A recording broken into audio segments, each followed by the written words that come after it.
Politics and Societies, currently a senior fellow at the Nation Institute in New York City. He was a foreign correspondent for the New York Times for 15 years. He has reported for more than 50 countries, and he's got a bunch of best-selling books, the latest, The World as We Know It. And he is, as you know, suing. We appreciate him coming on in such a busy schedule right now. He started a class action suit over the indefinite detention law because we've seen whistleblowers and journalists that talk to him now being persecuted.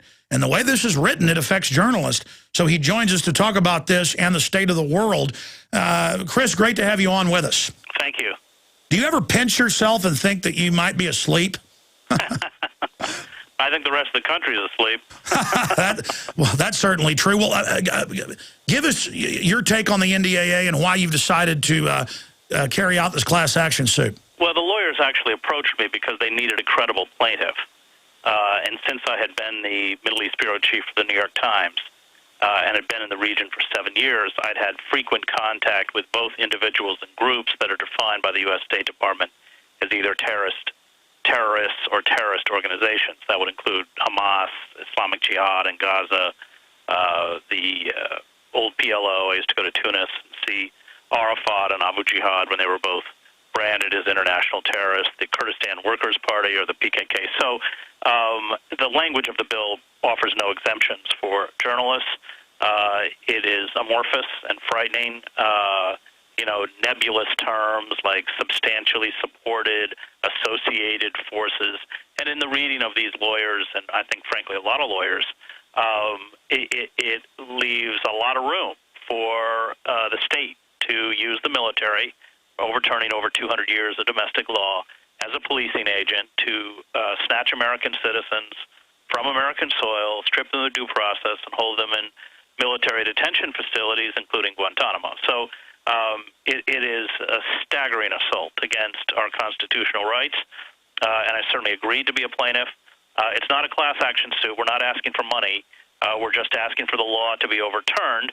They're assigning a judge in the Southern District Court in New York, and if we can move quickly, hopefully we can get an injunction because this legislation is supposed to go into effect in March. Okay, so to correct that, the media, when I was reading from, got that wrong. I guess they may have said class action because other reporters can join if they have standing, or is that not the case? They haven't gone out and, I think that mine is such a peculiar history that they feel they don't really need. Got it.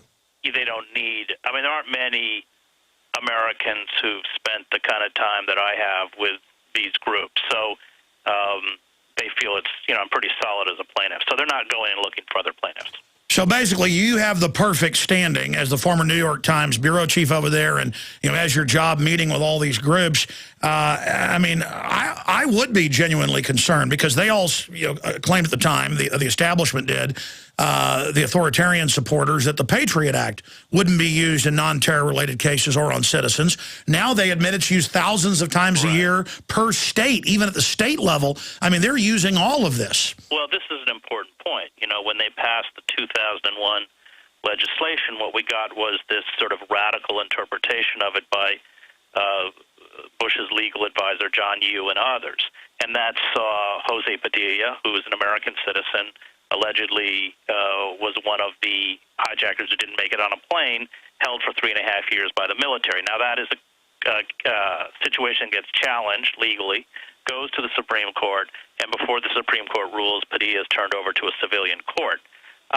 The Supreme Court would not rule on it, saying that it was now moot. I think they just sort of, it became a way for them not to wade into that controversy. We have Anwar al-Awlaki, a Yemeni cleric, and the executive branch, again, using that 2001 legislation, serves as judge, jury, and executioner, although he is a U.S. citizen, and orders his assassination.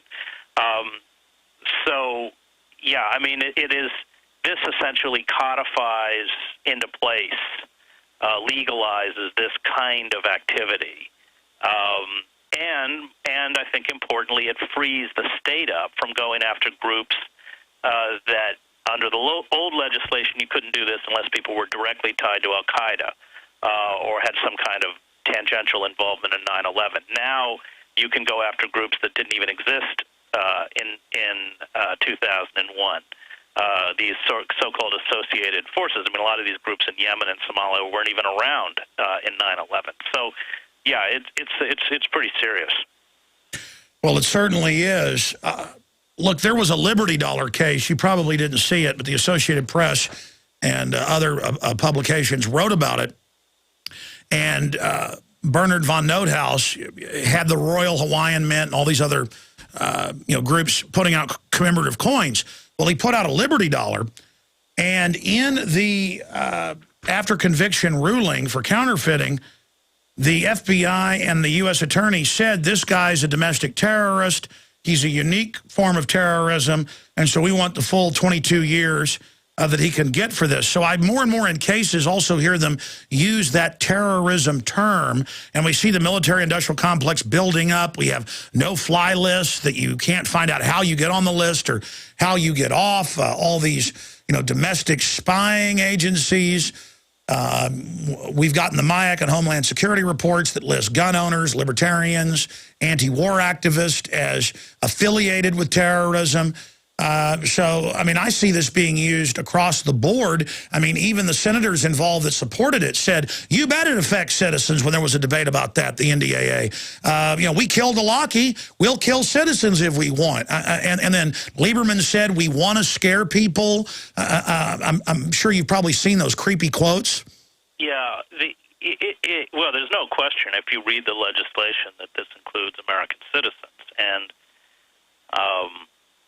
there's also no question that it's a direct and egregious violation of our constitutional rights. Now, the lawyers feel that because of that, it has a pretty good chance of getting to the Supreme Court, but the court's so stacked with corporate stooges that we're not at all sure that it's going to get through the Supreme Court. That the Supreme Court will either hear it or rule in our favor. So, I think it's still worth doing, and it's important. And you're right. I mean, look at what happened in the drug wars. I mean, first they institute testing for prisoners, then they institute testings for people looking for jobs and people applying for welfare. I mean, it always creeps outward. You don't want to hand the state these kinds of powers. And if there is any kind of serious unrest, if the power elite feels threatened from popular movements, this essentially allows them to call in the army. And I don't know what the motives to the bill is. I mean, I do find it interesting that all of the intelligence agencies, the FBI, the CIA, the National Intelligence Agency, even the Attorney General's office were against this piece of legislation. The Pentagon was against it. So you have to ask, why does it pass? Why is it being pushed through? Robert Mueller, the head of the FBI, actually went up to Congress and testified that passing this legislation would make the work of the FBI more difficult because it would be harder to get people to cooperate if you extend these kinds of powers to the military, and yet it passes anyway. And I think the way the legislation is written, it gives a kind of iron bar to those who want to crush internal dissent. Maybe they don't trust the police finally to protect them, and this allows them to call in the U.S. military. Yeah, for those that haven't read the bill, it gets rid of posse comitatus. It also declares that they can basically kill anybody globally whenever they want, which I really see as a transference of war powers completely out of Congress into the office of the presidency. Right, and that was the battle between Carl Levin's office and the White House. It was never over the denial of due process. It was over the fact that Obama wanted these powers in his hands. And he wanted the ability to either target, i.e. select, those who would be targeted or offer them exemptions. And he got it. That's what he got. But there was never an argument at all. Dianne Feinstein actually proposed language that would have exempted American citizens, and both the Obama White House and the Democratic leadership turned it down. So we're talking about divine right of king type stuff, but generally even kings in ancient Europe and feudal times, as you know, had to trump up something. This is just, we'll do whatever we want. But don't worry, Obama and Mitt Romney have both said, you can trust us, we won't abuse this. Well, he did. Obama issued a signing statement that said that it would not be used on American citizens. Well, that begs the question, then why didn't you put that in the legislation? the legislation does permit these kinds of draconian forms of control, stripping of legal rights to be carried out against U.S. citizens. So if it's not your intent to use it on American citizens, then you should have put that in the bill. Well, Chris, that's what's even scarier. I want to get your view on this. Again, a Pulitzer Prize winner, best-selling author, researcher, journalist, Chris Hedges is our guest. Why also the exercise of deception? I mean, early on, 2 months ago, it doesn't affect citizens, and it has that deceptive language where it says you're exempt, except this section says you're not. And then they deny it affects citizens for a while. Then the White House says they're against it. Then they blame Carl Levin. He says, hey, you told us to do this. And then after it passes, we see this victory lap by Graham and others of the senators saying, you bet it affects citizens, almost like a weird celebration with hopping up and down by some of the senators. I mean, this is like a science fiction movie with caricatures of bad guys. Well, because it's like Obamacare. They figure no one's going to read it. Actually, this is quite readable. You can pull it up on the web. It's not that long. Obamacare is 2,000 pages of corporate malfeasance.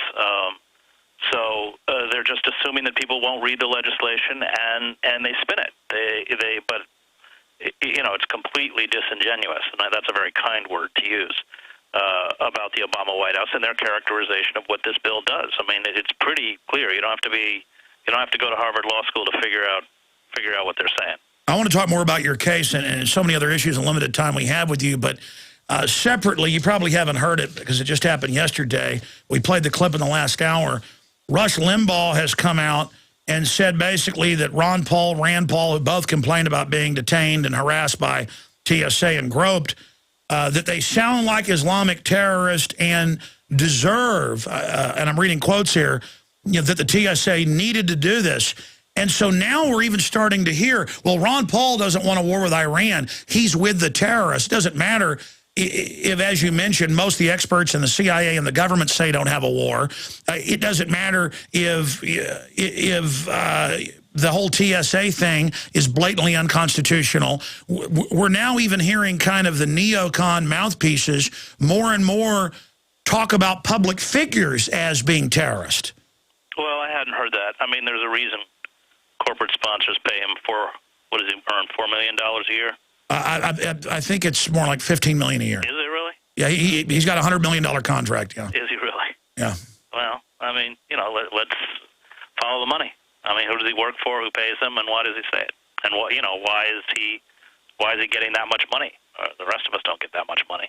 What is your view of Ron Paul overall on the whole war issue? Because the corporate media tries to act like he's crazy, but I mean, the former head of the Mossad agrees with him. The last two chairmen of the Joint Chiefs of Staff agree with him on Iran. I mean, most of the experts agree with him, but then there's this hoax that people that don't want a bunch of new wars are the bad guys. No, on the issue of the wars, I'm totally in agreement with Ron Paul, and I speak as somebody who spent a lot of time in Iran. And, of course, a lot of time in the region. An assault on Iran would just be catastrophic. It would trigger a regional war, not to mention thousands and thousands of dead, because most of these facilities are built in densely populated areas. So it would trigger a kind of war of Shiism. Remember, Iraq is 60% Shia. No, it's just, yeah. So on the issues of the war, I think... and not only the war, but the issue of internal activity by the security and surveillance state. I think Ron Paul is one of the few voices, I don't know if he's in the mainstream, but at least he can get up on the debates. He's one of the very few voices that is speaking out. Getting back specifically to your lawsuit, what's the timetable on this? When will we know? And what is your lawsuit basically declaring? It's asking that the law be annulled because it's unconstitutional. That we're not asking for anything else.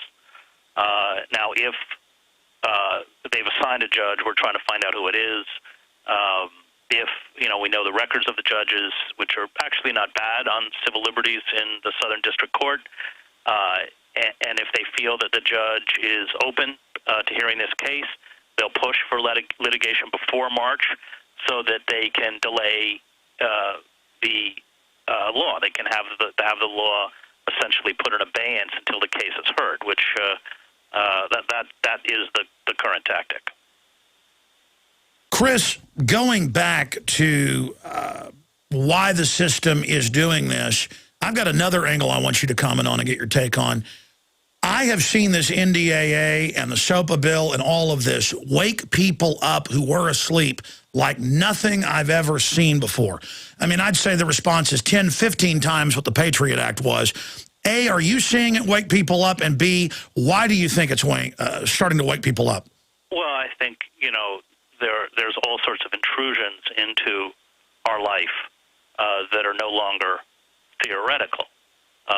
The passage of the FISA reform bill, in essence, makes legal what under our Constitution has traditionally been illegal and does so retroactively. The warrantless wiretapping, monitoring, and eavesdropping of tens of millions of Americans.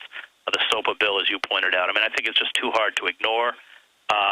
My understanding is that the polling on the NDAA is that only between 2 and 9% of the American public supports it. This has no public support. The FISA Reform Act didn't have any public support either. There are powerful corporate forces that want to ram it through because it protects them and this narrow oligarchic elite. But it's left a really bad taste in the mouths of the vast majority of the American public. And this is not a left-right issue.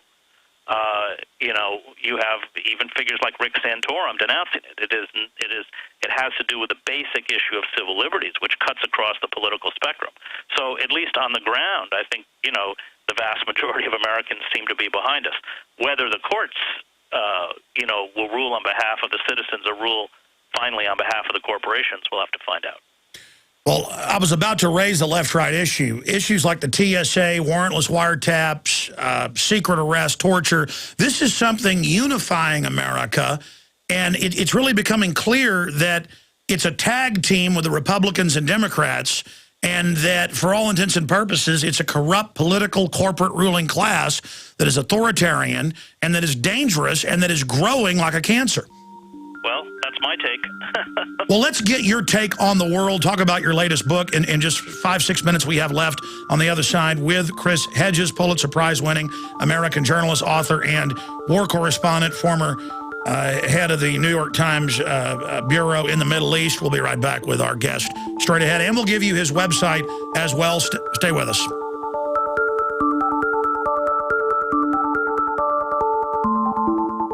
We're on the march. The empire's on the run. Alex Jones and the GCN Radio Network. Did you ever think you'd be where you are a decade into the 21st century? Record foreclosure rates for homes, if not yours, your neighbors. Thankful for the unemployment check since you were laid off. And placing your child's name on the angel tree in hopes of a Christmas gift, along with thousands of other Americans. Did you ever think your future would feel this out of control? The fact is, in all this craziness, there's only one thing you can control. Your greatest dependency, your food supply. Make 2012 the year you take control by getting prepared. eFoods Direct introduces the best way to build your food supply in the 21st century. Get a 21-day supply of food free with purchase. Call 800-409-5633 or go to efoodsdirect.com/Alex. Take back control in 2012. Call 800-409-5633 or go to efoodsdirect.com/Alex. Remember, you can bet your life on eFoods Direct. This is Alex Jones with 5 good reasons you should consider buying a solar power generator. Number 1, new climate legislation could easily double or triple your electric bill. Number 2, our new energy czar wants to control how much power your electric company allows you to have. It's true. Total government control of electricity in the name of smart grid technology is coming. Number 3, in some areas of the country, the power grid is dangerously overloaded. And now, new socialist legislation is only compounding the problem. Number 4, dangerous weather is always a threat to local grids. Every year, thousands of families lose their power from weather-related outages. Number 5, a solar power generator provides powerful backup, insurance, and peace of mind. Folks, I really believe in the solar power generators offered by Solutions from Science, one of my oldest sponsors. You can get more information at www.mysolarbackup.com. That's mysolarbackup.com. Remember, the government doesn't own the sun, so go to mysolarbackup.com or call 1-877-327-0365.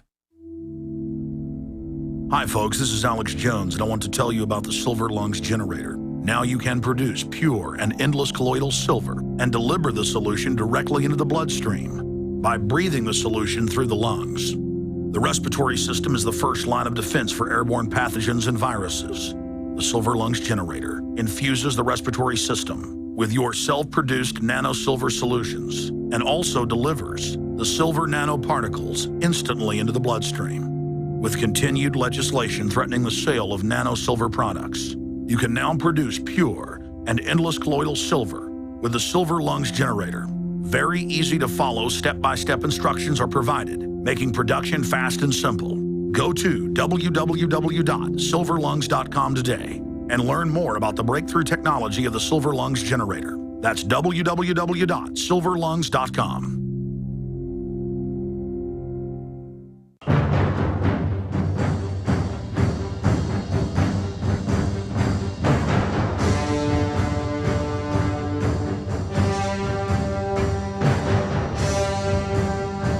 Monday through Friday from 11 a.m. to 2 p.m. Central. We're here live. I come back live Sundays, 4 to 6 p.m. We also have InfoWars Nightly News at InfoWarsNews.com that we've been beta testing the last 5 months for television that PrisonPlanet.tv viewers can watch. We have a 15-day free trial subscription running right there. And then, of course, those of you that support the site, you're basically paying for it for everybody else, which is great. We then put it on YouTube and everywhere else a few days later, and it gets millions of views every week, and it's only 5 months. And we, in existence, we're putting a lot of time and energy, obviously, into this. More energy than we do even into the radio show. So if you're not a viewer of it, now is the time to support the alternative, true independent media. Now, going back to Chris Hedges, the best website to read his amazing essays is truthdig.com/Chris Hedges. That's truthdig.com/Chris Hedges. Also, I was asking which book he thinks is the most important right now, and it's actually not his group of essays from last year, The World as We Know It. It's Death of the Liberal Class. And I wanted, in the 6-7 minutes we have left with him, to kind of give him the floor to talk about whatever he thinks is most important and where he sees this society going right now. Chris? Well, I think that the mistake is that the liberal class is somehow meant to be the political left. The liberal class is a kind of safety valve that makes incremental and piecemeal reform possible. That's what you saw with Roosevelt and the New Deal. And what's happened is that essentially traditional liberal politicians, as well as the Democratic Party, have become completely hostage to corporate power. So you get the rise of self-identified liberals like Bill Clinton, who pushed through NAFTA, which is the greatest betrayal of working men and women in this country since the Taft-Hartley Act, who deregulate the FCC so that Rupert Murdoch and Clear Channel can buy up thousands of stations, who ripped down the firewalls between commercial and investment banks, known as the Glass-Steagall Act. All this is done under Clinton, including, of course, the destruction of welfare. And so these are, a kind of betrayal of core liberal values done by the liberal establishment for corporate money. And Clinton knew that if he did corporate bidding, he would get that money, so that by the 1990s, the Democratic Party, in terms of corporate dollars, has fundraising parity with the Republicans, and by the time Barack Obama runs for president in 2004, he gets more. And that is the issue, that the popular movements, the populist movements that expressed the sentiments from the base, whether those were old labor unions or the Wobblies or an independent press, or they were pretty much destroyed in the Red Scare. And you just mentioned the attacks against Ron Paul in the name of sort of being soft on terrorism, or I think you even said that he was accused of being, a terrorist himself. I mean, that's what they would have done 50 years ago to discredit him. They would have said he's soft on communism. It's exactly the same kind of iconography, the same kind of language that's used by the power elite to discredit legitimate criticism and legitimate dissent. And I think that that's what's happened. That the anger over the liberal class is not misplaced. People have been betrayed by these figures like Obama, like Clinton, like Pelosi, like Carl Levin, like the leadership of the Democratic Party, that speaks in that traditional feel your pain language, and yet carries out policies that are as craven to corporate interests as those that are carried out by the Republican Party. Well, looking at these big corporate interests, I mean, we see people like the head of MF Global making 40-to-1 bets with other people's money. Corzine gets caught lying in Congress. You know, the head of the Chicago Mercantile Exchange says, no, we were there. He knew. Of course he gave the order to take the private accounts. And no one gets in trouble. I mean, there's a new level of just getting away with everything. And when you learn that this corporate insider crony capitalist class is running things and are so hubris-filled, or maybe it's not hubrism, maybe they are godlike now because of corruption and because of the public's weakness or whatever, that they can make 40-to-1 bets. I mean, that shows that these people are insane. Well, look at Goldman Sachs. They're bailed out with taxpayer money, and then they're given virtually interest-free loans to gamble. I mean, you sort of can't lose. I don't know what to call it. It's not capitalism. And there's been no punishment, except for Bernie Madoff, and that's because he stole from rich people. Yeah. Nobody gets punished. I mean, these people are all back doing what they were doing before, except now they're doing it with our money. And at a higher level, you're right, derivatives are... What about people like Cass Sunstein openly putting out papers saying, we'll arrest people we disagree with, but first we'll just have takedown orders of their sites on the web, and then we see that in SOPA. I mean, the thing is, they're so honest about their authoritarianism, and then we get criticized for being gloom and doomers. Yeah, well, they are rather amazingly honest about it because they think they're untouchable. And you see that with the kinds of statements made by figures like Lloyd Blankfein from Goldman Sachs. God's work. They own the process.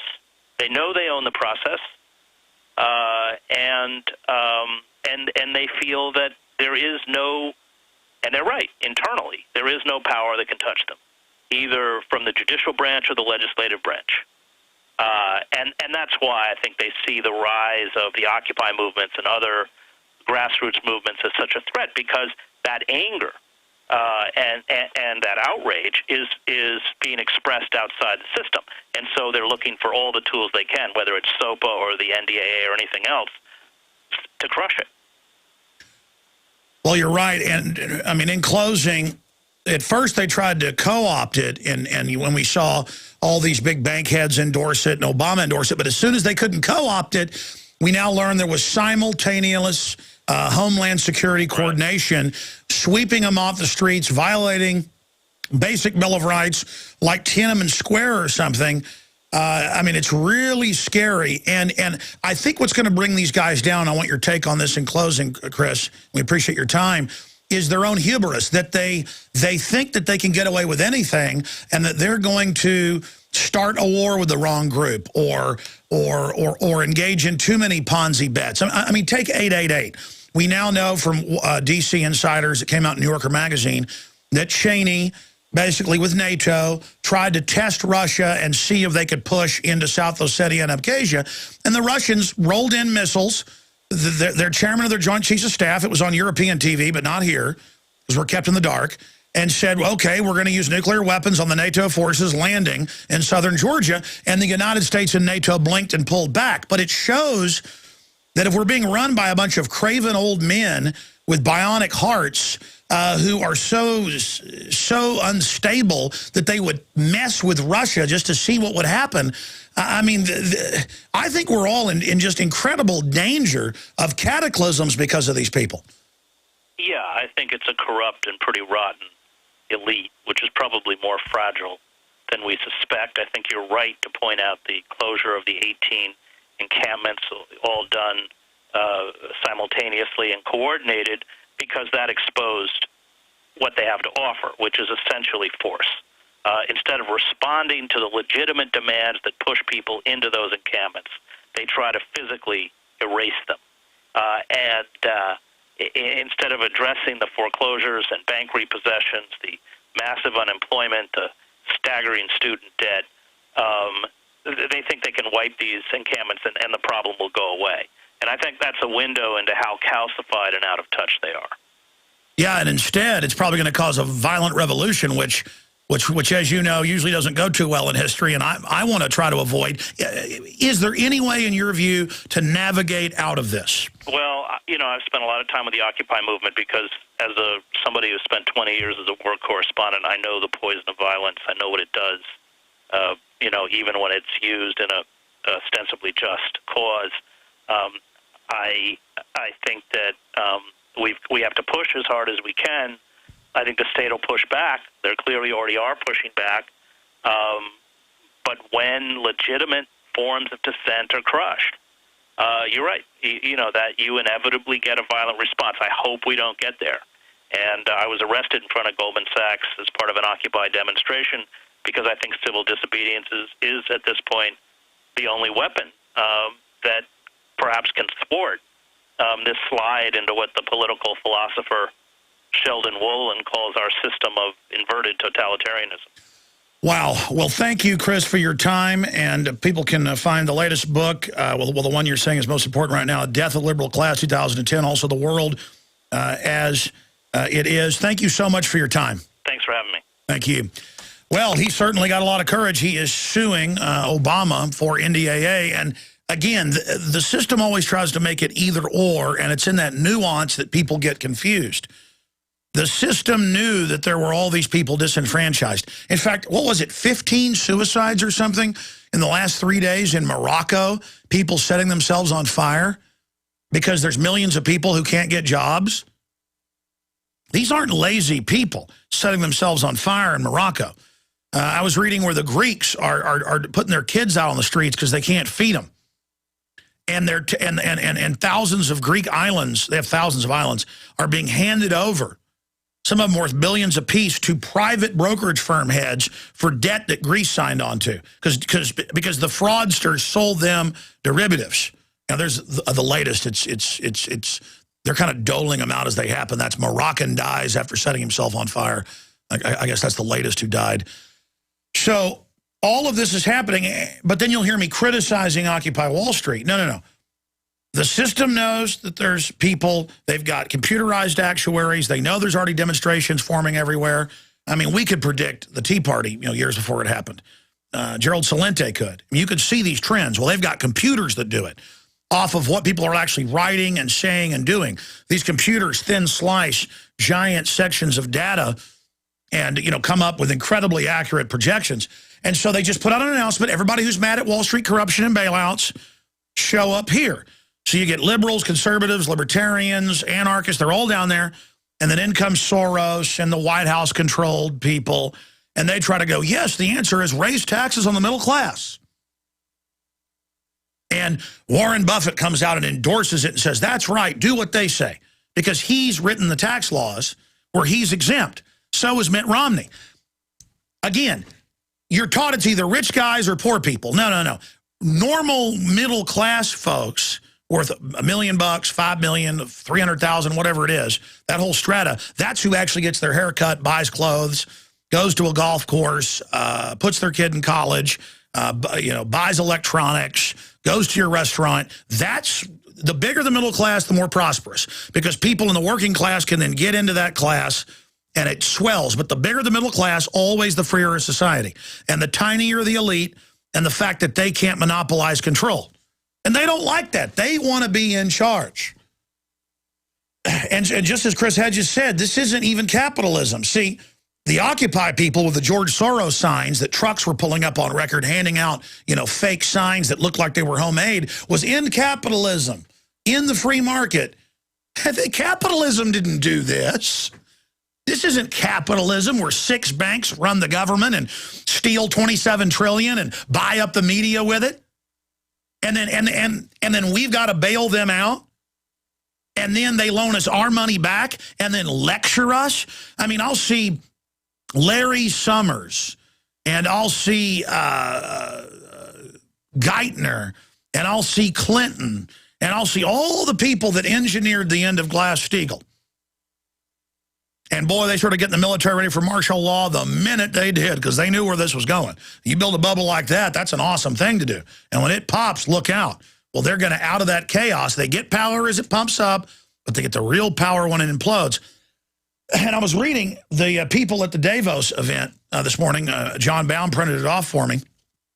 And, I mean, it's the Rothschilds, the Rockefellers, the royalty, all of the elite. It's kind of like a public Bilderberg meeting.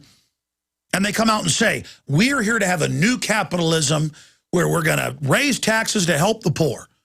We're going to get the rich people. And they have all these rich guys sit up there and say, I only pay 4% tax, and that's not fair. I only pay 2%. Well, I only pay 10. Well, Mitt Romney, he pays 15. That's not right. You know what? We've always been totally greedy, and it'll destroy your companies to consolidate them. But now we care. Raise the taxes. And then you actually see the tax plan. It cuts the taxes for the elite, who already pay almost no tax. It says, oh, we're just going to give you a tax holiday. You can bring back your $18 trillion back into the United States out of the Cayman Islands tax-free.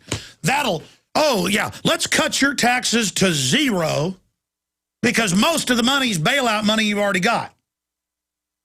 And you'll never hear this from a neocon talk show host because they're owned by these people. Instead, the neocons will fight the controlled opposition left calling for socialism and communism and an end to capitalism. But who's financing it? The very same big bankers. To then have the blue-collar public and the welfare class under them attack what's left of the middle class, and the globalists are offshore exempt from all of it in a big joke. And then now the system's pushing for armed conflict with the American people. Training the military, training the police, trying to get a civil war going. And again, they're all going to sit offshore while we all kill each other. And I know all these vets and people out there who publicly say, when this all goes down, look out police and military that come after us. You know what? That makes my heart hurt. Sure, I don't like some arrogant roidhead cop that likes to beat people up or, some military person that's dumb enough to go up against domestic groups. But I know they're going to be following some brainwashing template, some cover story. And I care about them. I'm beyond macho, folks. I'm beyond tough guy to the point of I don't want to go there. I want to defeat the actual controllers. I'm not I'll just have a war with the local cops. Local cops are just like your neighbor, just like the general public. They have no idea what's going on. We've got to, instead of just buying guns, which I do think is a good backup, we got to defend ourselves. Let's not make a mistake about that. But if you're to the point of buying a bunch of guns, getting ready for war, and just ready, there are a lot of folks, I want to warn the police and military, as you know, who want to die, who don't care. I mean, if you think their restraint is because they're afraid of you and your black uniforms scare them, it's the opposite. It enrages real men who are real men but aren't sophisticated enough to understand all this. They're just ready to kill a bunch of you. But man, I would not want to be in your position with what the New World Order is trying to push you into. So if a lot of people are talking about war with the government, why don't you engage in info war first? Why don't you try to turn this around without total war in the streets, blood in the streets? Why don't we try to point out capitalism didn't do this, point out the free market develops the best economies and the wealthiest general public and is the best for everybody, and point out how a small group of banksters are anti-free market and anti-family and are setting all this up and selling socialism as the solution to what they've done because it creates command and control economies that shuts down all their competition. It is so essential to get that message of truth out, or the cops are going to follow the left for communism, or they're going to follow the controlled right for fascism. We don't want either one. That's the sound of your door being kicked in by an intruder with a single kick. That's the sound of the same door now protected by the Door Sentinel at MySafeDoor.com. Go to MySafeDoor.com right now and watch the amazing video. At MySafeDoor.com, you'll learn how to turn your home into a fortress with the Door Sentinel. 16 kicks later, and the Door Sentinel is still holding strong. MySafeDoor.com. That's MySafeDoor.com. Hi, this is Ted Anderson. Have you ever wondered why banks, stockbrokers, investment advisors won't talk about gold IRAs? They've been available since 1986, yet the financial industry won't recognize the value of gold for your retirement. Gold has outperformed paper investments, yet no word about IRAs. If you would like to have gold for your retirement, call 800-686-2237. Don't get left behind by rising inflation and low returns. Call 800-686-2237. Secure your future and call 1-800-686-2237. Big Berkey water filters are in high demand. Storable foods are also in high demand. BigBerkeyWaterFilters.com has always kept our focus on the Berkey water filter products. But increasingly, our customers have been asking for storable foods. After months of research, BigBerkeyWaterFilters.com now offers great tasting, long-lasting, storable foods. These ready-to-eat meals are packed in airtight nitrogen pouches. All you do is just add water. And because they're sealed so well, they come with a 25-year shelf life. Combine our Berkey water filters, which are powerful enough to purify treated, untreated, or even stagnant pond water with our storable foods, and you have a winning combination. Remember, we offer free shipping on every order over $50, and GCN listeners receive 5% off all ceramic filter systems. Visit BigBerkeyWaterFilters.com or call 877-99-BERKEY. That's BigBerkeyWaterFilters.com or call 877-99-BERKEY today. Digestive health is the key to wellness and elimination of toxins. That bears repeating. Digestive health is the key to wellness and elimination of toxins. And Pro EM1 Daily Probiotic Cleanse is the key to digestive health. Pro EM1 is a powerful liquid probiotic, strong enough to cleanse, gentle enough to use every day. Pro EM1 is dairy, wheat, and soy free, contains all natural and certified organic ingredients, contains no preservatives or animal products, supports a healthy digestive and immune system, supports weight loss, improves absorption of food nutrients, aids in controlling yeast infections, is never freeze-dried, and uses 3 groups of live, viable, beneficial microbes to cleanse and remove toxins. Order Pro EM1 Daily Probiotic Cleanse at Terraganics.com, spelled Terraganix.com, Terraganics.com, or call toll-free 866-369-3678. That's 866-369-3678. Pro EM1, the raw probiotic.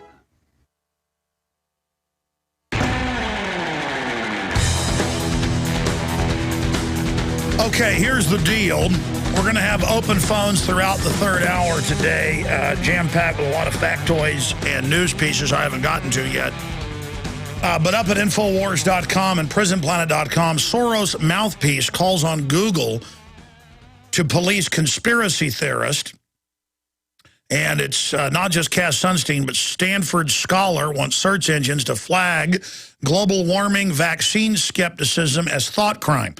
Now, you heard me play an AP video at the start of the hour where they actually say the latest pre-crime system, and you're not watching Minority Report.